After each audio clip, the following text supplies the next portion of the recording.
Yes, we know how fast the M2 Pro and Max are going to be.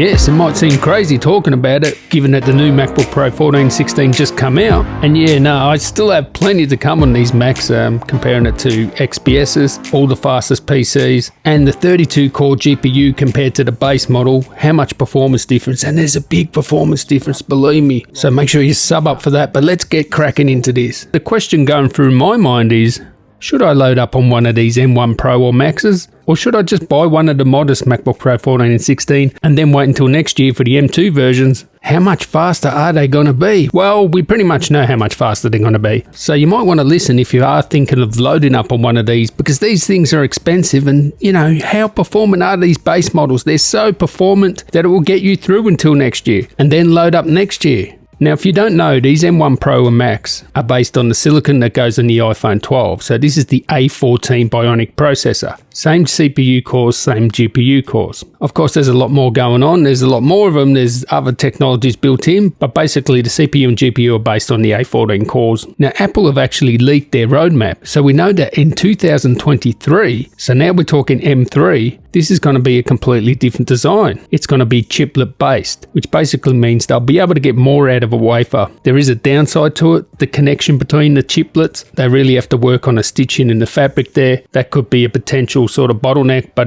that's 2023. Let's talk about next year. Apple are actually already trialing M2 chips at TSMC. So that's the one that's going to go in the MacBook Airs. One thing we don't know is the cadence of the upgrades for these new MacBook Pros. We don't know if they're doing it annually. We don't know if they're going to be waiting 18 months, etc. But given that they're already trialing the M2 now, I think we're going to be getting upgrades next year, definitely for the MacBook Air, and best guess the MacBook Pro 14 and 16 will get upgraded as well. So given that the M1s are based on the A14, I think it's too early to be trialing the A16, which will go on the iPhone 14 next year. So the M2 chips will probably be based on the A15. That's the current CPU and GPU cores that go in the iPhone 13. So what does that mean in terms of performance? Well, we already know the difference between the A14 and A15. These will scale across pretty much the same M1 to M2, and a lot of people are saying, oh, next year's ones are going to be double the performance and blow it away. Well, you're wrong. A14 versus A15, we're getting a 10% lift on the CPU. The cores are supposed to be more efficient. They're supposed to run cooler. We get ML updates. The CPU arrangement will be the same, meaning 8 P cores and 2 E cores. GPUs will be the same as well.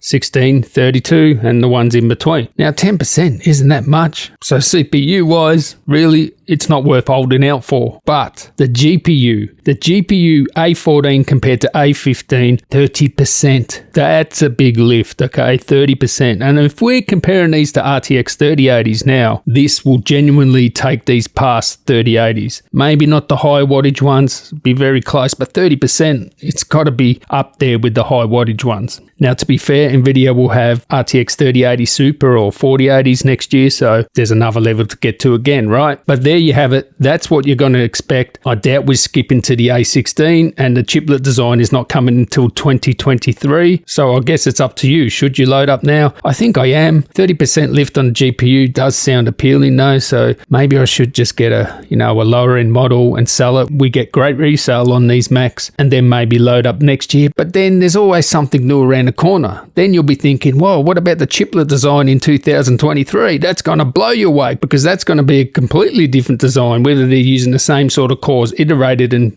put in chiplet form, we don't know. So yeah, I guess you know now how much faster they're going to be next year. Let me know what you're doing. Are you loading up, or are you getting a base model and maybe get the Beast 32 64 gig RAM next year? I don't know. What are you doing? Yeah, nah, it's a hard one.